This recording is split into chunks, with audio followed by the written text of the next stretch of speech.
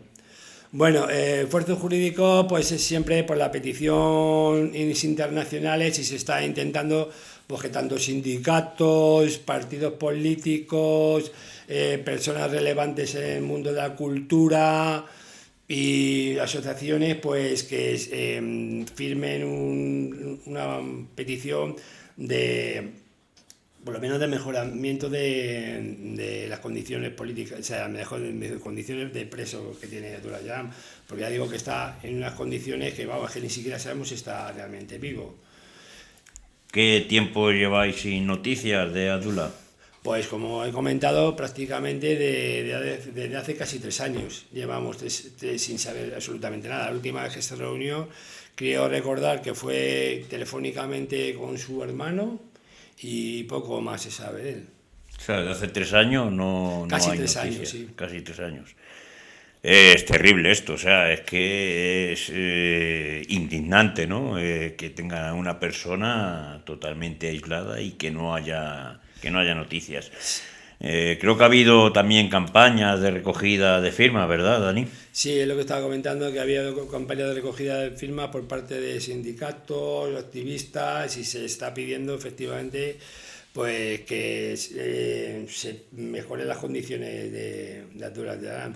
También se van a hacer vigilias en favor de la liberación de Abdullah Öcalan y también hay una campaña de lectura de libros para conocer un poco la obra filosófica y política de Abdullah Öcalan, que es muy importante. Habías comentado que habían otras 3 personas en esa situación de cárcel. ¿Quiénes son? Abdullah Öcalan entró en la cárcel de Inrali, Era una cárcel que en principio creo recordar que estaba unas 40 personas y la vaciaron completamente para Abdullah Öcalan y la militarizaron. Y estábamos con 1000 soldados de las fuerzas especiales y estuvo en esta situación prácticamente hasta el 2009 él solo. Luego, a partir del 2009, entraron 3 personas más también en las mismas condiciones de prisión de tipo F. Que ya ha comentado varias veces el Comité para la Tortura que hay más presos en esas condiciones, no solamente Abdullah Öcalan, aunque no todos reciben el mismo trato el mismo trato de no poder recibir llamadas ni cartas, vamos. Hay otros 800 presos políticos aproximadamente en Turquía en esas mismas condiciones, en prisiones de tipo F. En fin, Imrali es una isla, ¿no? Sí, exactamente. Es una isla rodeada por el mar de Mármara. Claro, esto nos lleva a la memoria, ¿verdad?, a la prisión de Alcatraz y todo esto. En fin. Sí, Guantánamo. ¿Por qué es tan importante Abdullah para...? Bueno, Abdullah Öcalan, como he comentado, es el líder culto, o sea, es el líder político del movimiento kurdo o de una parte del movimiento kurdo, porque como han comentado hay 2 vertientes prácticamente, una que es la estatista, que sería la vertiente de Barzani, y otra que sería la vertiente de autodeterminación, que sería el confederalismo democrático. Abdullah Öcalan, a partir de 1999, cuando fue encarcelado, incluso antes, como he comentado, empezó a escribir lo que se llamaron sus defensas, y en sus defensas escribió 5 tomos, que sería el Manifiesto por una civilización democrática, en la que ha sentado las bases de lo que se llama el confederalismo democrático, que es, como bien ha comentado el compañero, está basado en 3 pilares fundamentales, que sería el comunalismo o la democracia directa, la liberación de la mujer, puesto que ellos consideran que la mujer es la primera nación oprimida, y que sin la liberación de la mujer sería imposible conseguir la liberación total de la humanidad. Y en la tercera parte, que también es muy importante y la que está basada sobre todo en el Murray Bookchin, que es un anarquista americano, sería el ecologismo social, ¿no? Que es la importancia que tiene el ecologismo en toda la sociedad. O sea, todos los problemas sociales están directamente enlazados con los problemas ecológicos. Claro, efectivamente, pero como bien dices, el tema de las mujeres, ¿no?, y la lucha de las mujeres, el feminismo, qué importante es Abdullah en el movimiento de Rojava. Háblanos de esto, por favor. En el movimiento de Rojava, pues como he dicho, Abdullah Öcalan es prácticamente el creador de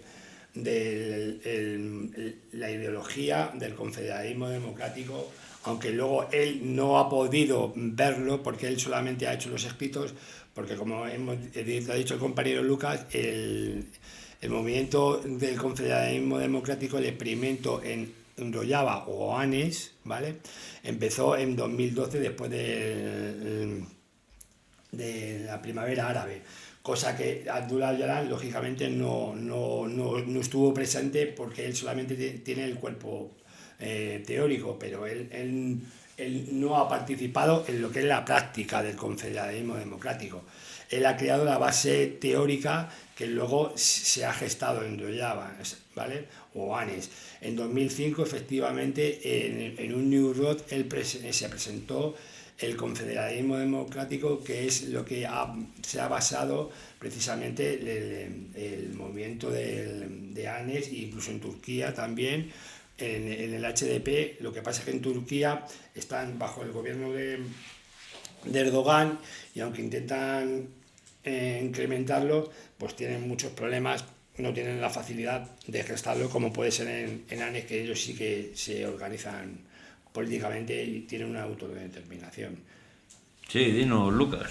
Sí, yo a todo esto que ha comentado el compa Dani, yo como quería hablar, bueno, de hecho quería haceros un poco de publicidad, ¿no?, de la última vez que estuvo una compañera aquí que justo hablaba de esto, ¿no?, del movimiento de liberación de mujeres del Kurdistán. y que se le hacía una pregunta parecida a esta, ¿no? De qué raro que un movimiento que de hecho se ha vuelto conocido y de hecho lo que le da más fuerza, ¿no? Es que ese sujeto político es la mujer, como comentaba Dani, pues que su líder es un hombre, ¿no? Es Öcalan, y que tiene toda esta mística del líder, un poco que en este tipo de espacios nos parece tan raro y que nos chirría tanto. Al final Öcalan es un líder que está en prisión y eso lo convierte en una figura pues casi mitológica que ayuda mucho a que esa mística no se convierta en un abuso de poder por su parte, y además es una persona que siempre ha promovido desde la práctica propia mucho todo lo de la autocrítica. Con esto de las mujeres se ve mucho, o sea, él reconocía desde el principio que el movimiento de las mujeres era algo que estaba cambiando y era algo que estaba siendo un motor para el PKK. Ya en los movimientos de los años 80 y de los años 90, que hubo muchos movimientos populares, sobre todo en Turquía, se vio que eran estas mujeres las que estaban sacando adelante y se promovió que todo tuviese su contraparte, toda organización política ideológica dentro del PKK o que saliese a nivel político, como ahora las coalcaldías que han surgido en la parte de Turquía, en Bakú, cuando ganan las elecciones alguien del HDP o ligado al movimiento kurdo, que no es al PKK, pero al movimiento kurdo, siempre es un hombre y una mujer. Siempre que hay un partido de hombres, en ese partido o como contrapartida de ese partido está una parte de mujer. Todo esto salía y se reflejaba mucho en esos escritos de Abdullah Öcalan, y es lo que hace que él, pese a ser un hombre y pese a ser este líder, se convierta en justo con la ruptura consigo mismo. Él habla siempre de que él todos los días tiene que matar ese hombre en sí mismo para poder construir esta propuesta ideológica y política que propone. Y por ejemplo, para dentro del movimiento, esto que estamos haciendo hoy el compañero Dani y yo, no sería correcto, ¿no? Tendríamos que venir aquí a hablar un hombre y una mujer. Lo que pasa es que eso muchas veces, pues, y ellas lo asumen, supone una sobrecarga para las mujeres, que al final acaban haciendo un trabajo doble, pero que ellas asumen como parte de ese trabajo revolucionario que es necesario para liberar a toda la humanidad. Sí, efectivamente, y de hecho en la entrevista que mencionas hace meses nos hablaban de cómo las mujeres, digamos, intentaban reeducar a los hombres, ¿no? Para que fueran asumiendo todo este tema de igualdad, ¿verdad? Sí, correctamente. Todo eso es una parte muy importante. Ellos tienen una teoría que llaman matar al macho dominante, que es precisamente eso. Ellos, de hecho, llegaron llegaron a comprender que que para acabar con el Estado, primeramente tenían que acabar con el patriarcado, porque claro, si no se acaba con el patriarcado, si seguimos con el Estado no se puede acabar con el patriarcado. Entonces, si querían la liberación de la mujer, una pata fundamental sería acabar con el Estado.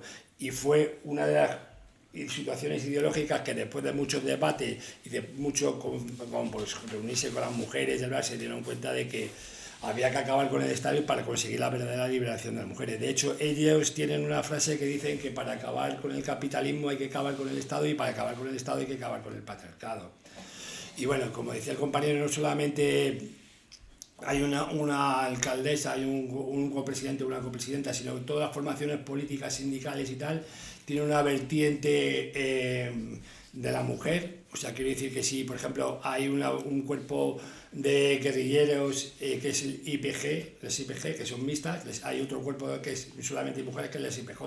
Si hay un cuerpo encargado de la seguridad, que son las ASAYI, hay unas ASAYI que son solamente de mujeres. Por ejemplo, cuando tratan de temas, por ejemplo, de violencia de género, los hombres no pueden encargarse de ver cómo lo solucionan, sino que tienen que ser precisamente las mujeres las que lo hacen. Y no solamente esto, no solamente estamos hablando de las mujeres, también hay una vertiente en la que ellos están en contra de la gerontocracia que llaman, y entonces también lo que intentan es incrementar que la juventud cree sus propios sindicatos y movimientos revolucionarios juveniles. Por lo que también una parte de todos los sindicatos y de todos los movimientos están específicos solamente hechos para la gente joven, precisamente para luchar con la gerontocracia.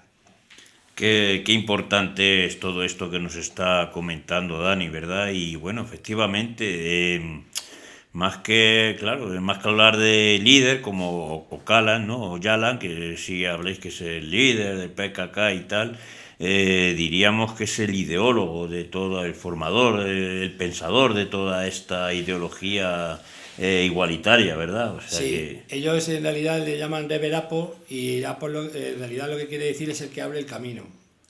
Claro, efectivamente.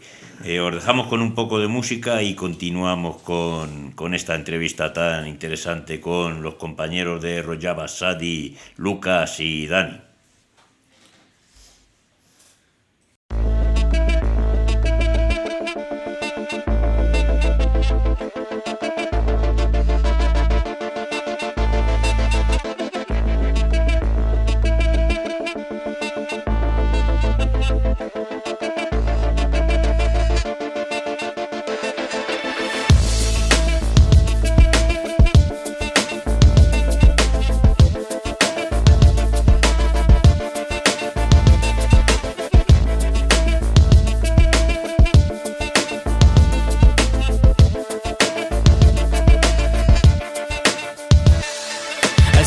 مزافم از باوزم از آگرم زوستانم پاییزم از بهارم از هاوینم ما بعدم خامشلو هولی رو آمدم از باکورم باشورم روجا باو روجلاتم از آخازی و زیرم پترولم از دوله مندم شیناهی ما از کلیرکم کسکو سورو زرم خوزای بده و مرارات و زاگروسم از سرحدم بدینان از درسم و بوتانم کانی اجیله ما گولا ارمی و وانم از آباشینم منظور دیجله و فرادم از نمرودم از کیفم از مموزینش بو مروواهی سرچیای جودی لیمانم روژه درتینم نوروزم كاوا حسم كارم ازردشتم صالح الدينم از بير سلطانم نبي سميران كجمدم از ديروكم از قلم از اخم از كردستانم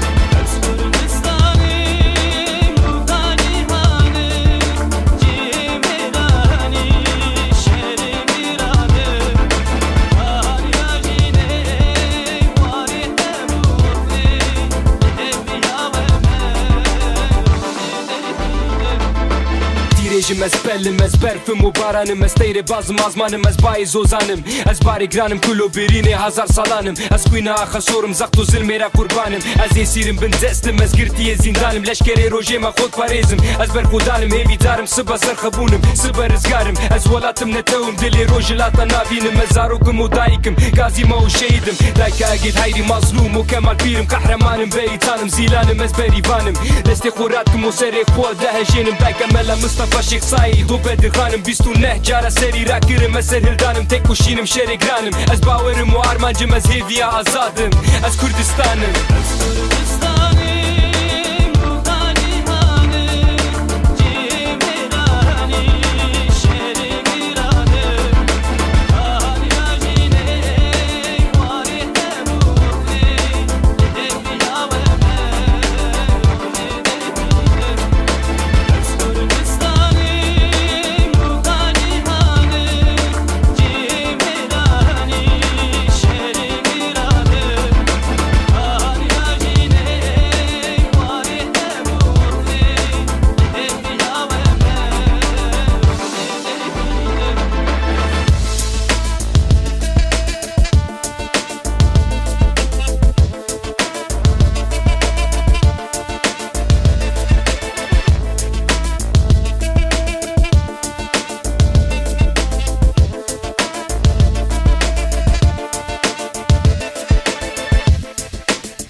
Continuamos en Radio Tirso Libertaria, en vuestro programa Vive y Lucha, con los compañeros de Rojava, Zadi, Dani y Lucas, y seguimos con el tema de Abdullah Öcalan. Y bueno, queríamos ya para ir casi que terminando, ¿no? Bueno, que nos contéis un poco el papel que tiene Abdullah para lograr esa paz definitiva, ¿no?, con este conflicto. Vale, Abdullah Öcalan es el digamos que es la persona con la que todo el mundo kurdo pues confía para que se llegue a una paz en Turquía y en Oriente Medio, ¿vale? En 1993 ya empezaron las primeras conversaciones con el gobierno turco, y desde 1993 se han intentado varios intentos de parar la guerrilla kurda, ¿no? Y una pacificación, que no me sale la palabra, ¿vale?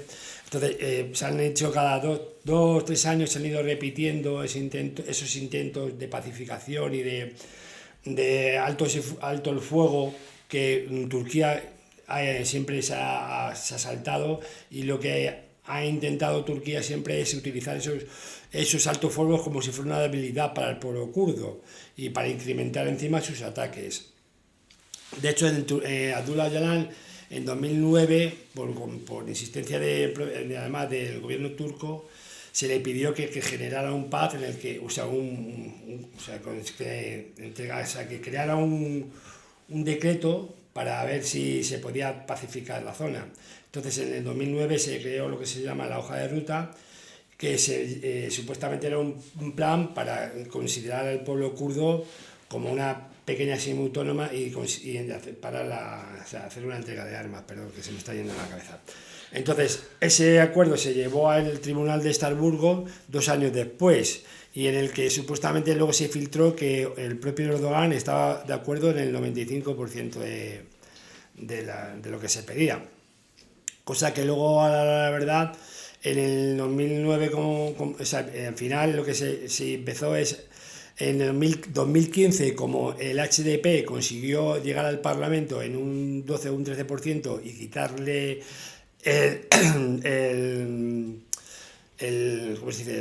la mayoría absoluta en Turquía, pues se incrementó otra vez los ataques, y en el 2015 se empezaron otra vez los ataques y a atacar precisamente las zonas semiautónomas que se estaban creando en Turquía, porque lo que el HDP intenta cuando gana una alcaldía es precisamente llevar el confederalismo a esos territorios. Lo que hace es precisamente, una vez que ha ganado esos territorios, lo que intenta es que ese poder que tiene el HDP, llevarlo otra vez a las comunas y dar esa gestión de lo público a las comunas y a los pueblos. Cosa que Erdogan, porque estamos hablando siempre de Erdogan, que lleva también, yo qué sé, un montón de años, ya casi 20 años también en Turquía gobernando, lo que hace es que quita a los ediles, que el presidente y la copresidenta pone gestores y los encarcela. O sea, que ni se respeta democráticamente la voluntad del pueblo. Claro, efectivamente, nosotros entendemos a Erdogan como un dictador, porque creemos que actúa como un dictador.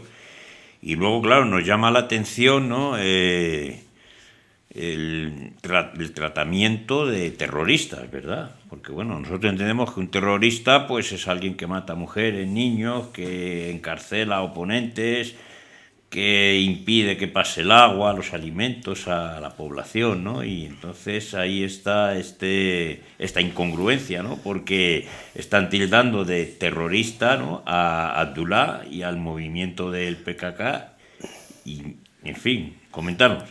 Bueno, como he comentado antes, en 1984 la guerrilla kurda tuvo unos años hasta el 1993 de enfrentamiento directo con Turquía, ¿vale? Lo que provocó la muerte de unas 40.000 personas. Eso también hizo que el gobierno de Turquía creara lo que se llaman los guardianes de aldea, que es una especie de formación de propios civiles kurdos, a los que los armó y los creó como contraguerrilla, ¿no?, del grupo kurdo. En ese periodo, al final, Abdullah Öcalan y el movimiento kurdo se dieron cuenta de que no estaban consiguiendo sus objetivos políticos, como he comentado antes, y pasaron a un segundo plano en el que se dice que las armas no dan el poder del pueblo, es el pueblo el que da el poder a las armas, ¿no? Y entonces pasaron a una política de autodefensa, en la que solamente era el pueblo el que se organizaba. Se intentó que no solamente fuera una vanguardia militar la que llevara la liberación del pueblo y que fuera el pueblo kurdo y todo el pueblo el que se formara militarmente e ideológicamente y fueran ellos los que se autodefendieran del Estado turco. Por lo que desde 1993 prácticamente no ha habido ningún ataque terrorista, como se podría llamar, al Estado turco. Aparte que, como he comentado antes, en 1980, cuando se gestó el PKK, fue precisamente porque hubo un gobierno militar y una dictadura militar que duró prácticamente hasta 1994, y en el 1994, aunque se empezó una supuesta democracia, los mismos políticos o partidos de izquierda reconocieron que fue una transición bastante ficticia, puesto que el pueblo kurdo seguía sin poder utilizar su lengua kurda, sin poder tener ningún tipo de formaciones políticas kurdas, no se podía hablar kurdo ni en las calles, ni siquiera se podía nombrar la palabra kurdo en ningún lado. O sea, la palabra kurdo directamente estaba prohibido y el idioma kurdo totalmente prohibido. De hecho, una política kurda que se atrevió a hablar en el Parlamento en kurdo y fue encarcelado durante 3 años. Sí, dinos, Lucas. Yo sí que quería hablar, pues, porque este ataque que ha habido en Ankara y que han usado como excusa para bombardear Irak, para bombardear, Irak, para bombardear más bien lo que es Basur y lo que es Rojava, sí que ha sido reconocido por revolucionarias kurdas y en verdad ha sido un ataque que se hizo a una institución de defensa turca, y que se hizo a modo de un ataque muy determinado. Fueron 2 compañeras que de hecho se sacrificaron en este ataque y que llegaron hasta el centro, hasta el corazón de esta, que sí podríamos llamar, de esta dictadura o de este imperio turco, y que pusieron allí una bomba, pero lo pusieron de una forma muy determinada en el que decían, mira, nosotros no mataron a nadie, de hecho salieron algunas personas heridas, pero no mataron a nadie, atacaron esta institución de defensa a modo de decir, estamos intentando negociar, pero seguís teniendo un discurso de que las kurdas no se les tiene que dar nada, de que están acabadas, de que no pueden conseguir nada, de que continuamente las estáis destruyendo, y sin embargo tenemos potencia para hacer esto. No es esta la vía que queremos, pero necesitamos un diálogo y necesitamos una solución para la cuestión kurda.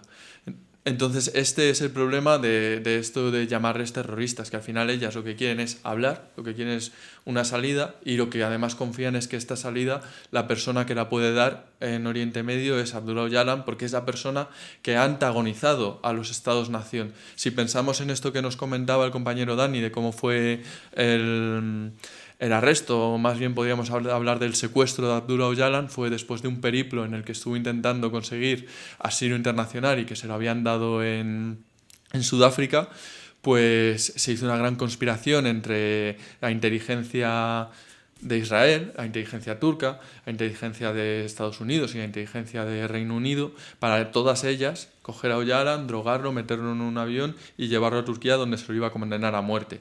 Al final, como querían quedar bien con Europa, se puso cadena perpetua.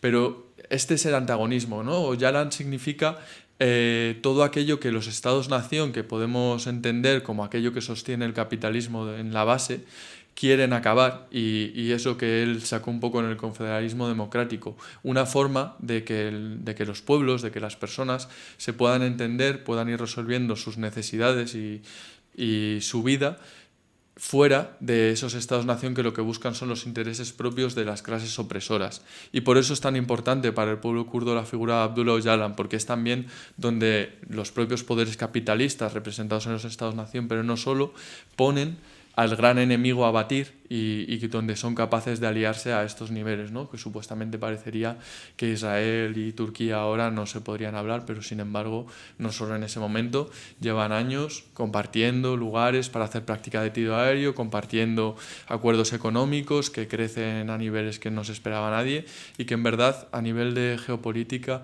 es todo como un juego muy sutil que escapa de los verdaderos intereses tanto de la clase obrera, o llamémosla como queramos, tanto de Israel como de Turquía o como del norte de Siria kurda, o del pueblo que sea, árabe, yazidí, que allí se nos mezclan un poco más cosas, ¿no? Con esto de las etnias, las religiones. Claro, efectivamente, y es que no se puede negociar con alguien que no quiere negociar, como es el caso de Erdogan. Bueno, claro, también queremos que nos destaquéis sobre todo la figura de Abdalá en el resto del Kurdistán, tanto iraquí, iraní y demás. Bueno, el PKK, como ha comentado el compañero, en realidad está nombrado como grupo terrorista solamente por la Unión Europea y la OTAN en Estados Unidos, ¿vale? Eso es importante decirlo porque el resto de países no consideran al PKK como un movimiento terrorista. Es más, lo consideran como un grupo insurrecto guerrillero que está luchando por la liberación de su país, que es una cosa bastante distinta, ¿no? Y luego, aparte de eso, Abdullah Öcalan se puede decir que también es una esperanza o una luz a este nihilismo que vivimos, en el que parece que solamente la única posibilidad que tenemos para conseguir una cierta libertad es creer en una especie de Estado benefactor en el que votando a cierto partido que es mejor que otro, por decirlo de una manera, nos llevaría a una cierta democracia. Sin embargo, Abdullah Öcalan y el movimiento del confederalismo democrático ha demostrado que desde la gestión democrática de base y de comunal la gente puede vivir en paz, puede gestar su propia democracia y gestar su propia economía, y no solamente eso, sino solucionar sus diferencias tanto a nivel político como patriarcal y mejorar como calidad de personas y filosóficamente toda una sociedad. Ellos en realidad contraponen el Estado democrático al Estado-nación, a lo que ellos llaman la nación democrática, que la nación democrática es un lugar donde todas las naciones tienen cabida y todas las naciones tienen capacidad y representación y tienen capacidad para autoorganizarse de una manera autónoma. Y ellos también consideran que la modernidad capitalista, hay que acabar con esa modernidad capitalista precisamente generando una democracia radical, que están demostrando que se puede gestar y se está gestando en Anes, o lo que normalmente la gente conoce como Rojava. Sí. Pues sí, dinos, Lucas. Sí, como que al final pues toda esta ideología de la que nos habla Dani, que es lo que supone Öcalan para las kurdas, pues nos aparece, como estábamos comentando, en la ANES, en esas instituciones horizontales de gobierno de todo un territorio, nos aparece en Bakur, en el territorio de Turquía, con esas coalcaldías y con esa fuerza continua de las kurdas organizándose políticamente para su propia liberación y contra ese estado opresor que supone Turquía ahora mismo. En Irak también llega a las personas revolucionarias kurdas y de hecho, pues como decíamos, ¿no? Allí sí que hay edificios del KNK, ¿no? Del Congreso Nacional Kurdo, que sería como una organización paraguas en la que hay diferentes organizaciones revolucionarias kurdas y culturales. Y también en ese territorio de Irak están en las montañas la guerrilla kurda que avanza y que de hecho está intentando ser destruida desde hace años por parte de Turquía.